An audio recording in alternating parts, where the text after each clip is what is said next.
سڵاوڕێن وەدارم باش بن ئێمە کەمێکە بەڕێکەوین بەرەو چیای پیرەمەگرون ئینشەڵڵا بە سەلامەتی بڕووین و بینەوانەوە تۆمارکردنی چەندین فۆتۆی جوان و ناوازە لەگەڵەوە.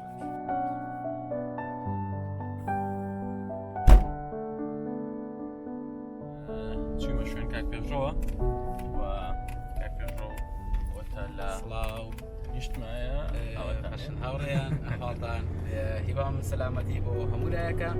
ئەمڕۆ ڕۆژێکی زۆر مێژوویە بۆ من و خاستن بۆ شێرەکەی خۆم کاکە ڕاوێژ فۆتۆگرافەرێکی بەتوانە و ئەندامیش گروپی شاخەوانی پیرەمەگرونە گەشتێکی تایبەت دەکەین بۆ چیای پیرەمەگرون بە هیوای بتوانین فیچەرێکی جوان و گەشتێکی تایبەت بکەین ئینشاءڵڵا و بەخوای گەورە سەلامەتمان بکە.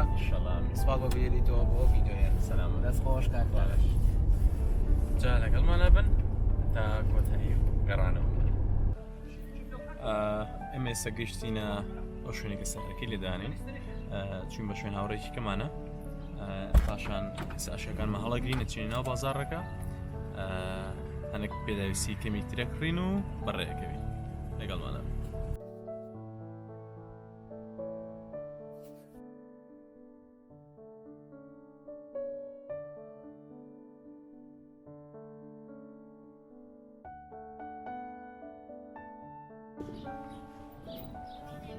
کاک ڕاوێژ بۆ چۆ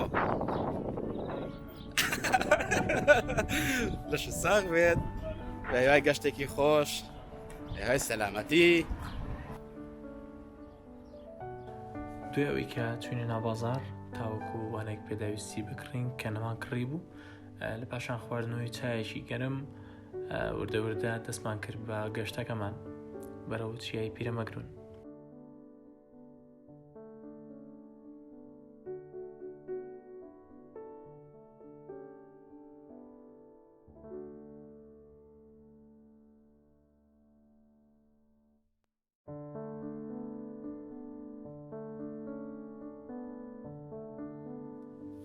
دوای ئەوەی کە بەڕێکەوتین گەشتینە سەیرانگای زێوێ کە ئێمە لیۆوە گەشتەکەمان دەست پێکەین و یەکەم هەنگاوەنین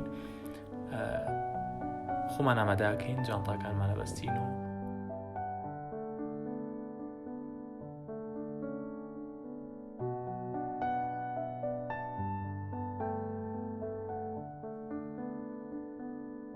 بەڵێ ئێرە یەکەم هەنگاوە کە دەستمان کرد بە گەشتەکەمان بەرەو لوتکەی چیای پیرەمەگرون.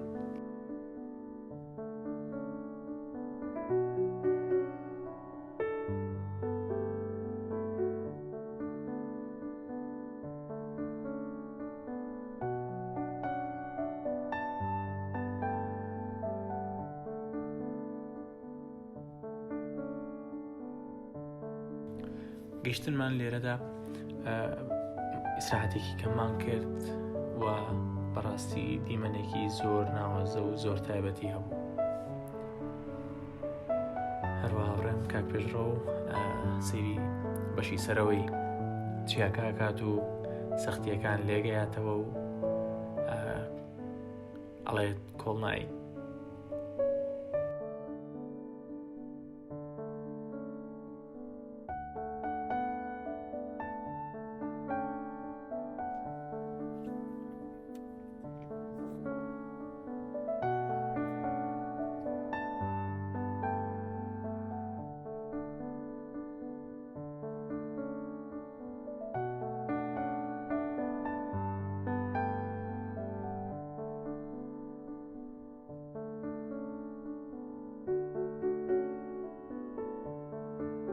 لێرەدا تەواوی پێداویستیەکانمان ئەبەستین وەکو گێتەر وەکو دەستکێشەکانمان وەکو گۆچانەکە تاوەکو بتوانین بە بەفرەکەدا سەر بکەوین و بگەینە بەشی سەرەوە کە بەڕاستی زۆر قورس و زۆر سەخت بوو لەبەرەوەی کەشێکی ڕەشەباوی بوو بەفرەکە بەستە بووی و زۆر خەلیسک بوو کە نە ئەشکێنرا بەڵام سوپاس بە خوا توانیمان بگەینە سەرەوە لەگەڵ مانگە شەودا.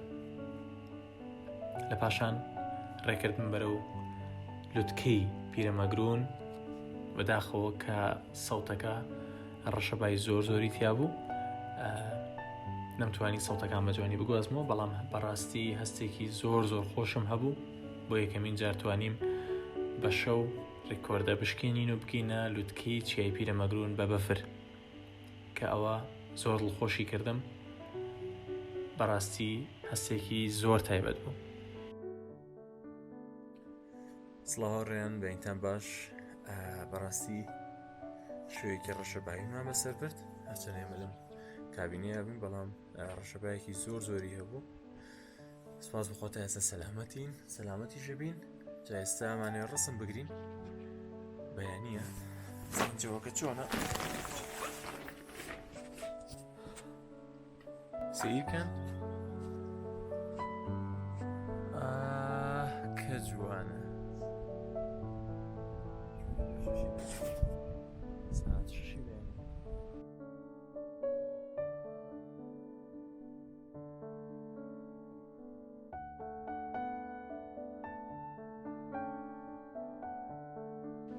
طبعا ئێستا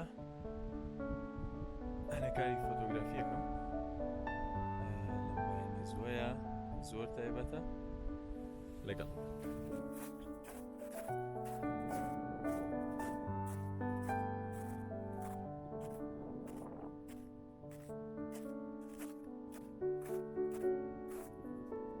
لێرەدا من دەسەکەم بە وێنەگرتن و فۆتۆگرافی ئەو دیمەنانی کە ئیبینم کە بەڕاستی خەون و خەیاڵی بردەبووم.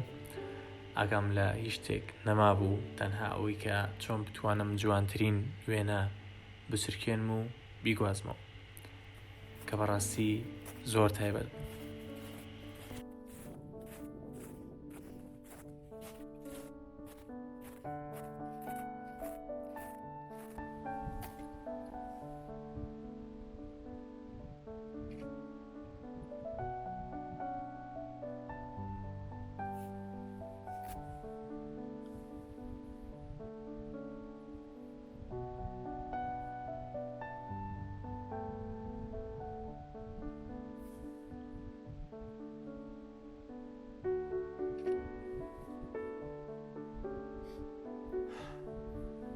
بەڕاستی زۆر تایبەتە. یەکەمین جارە نیشانێکی زۆر بەرزەوە خۆر هەڵاتن ببینم بۆ شەوە. چیای پیرەمەگرون کە بەرزیەکەی 2611 مەتر لە ئاستی ڕووی دەریاوە بەرزە. توانیم بۆ یەکەمین جار بگەمە لووتکەی چیای پیرەمەگرون لە کاتێکی بەفراویدا، هەروەها ڕێکردن بە شەو کە بەڕاستی زۆری ماندوو کرده بووم. گەشتێکەمان زۆر قورس بوو، زۆر ماندووکەر بوو، بەڵام سپاس بخۆ توانیم کە چەندین فۆتۆی جوان بگوازمەوانێ و پیشانی ئەوەی بم. تاوان بولبولێکی زۆر جوان لەویایە، سەوتێکی زۆر خۆشی هەیە. جاسەمە تەسویری بکەم سەیریکەن چۆنە.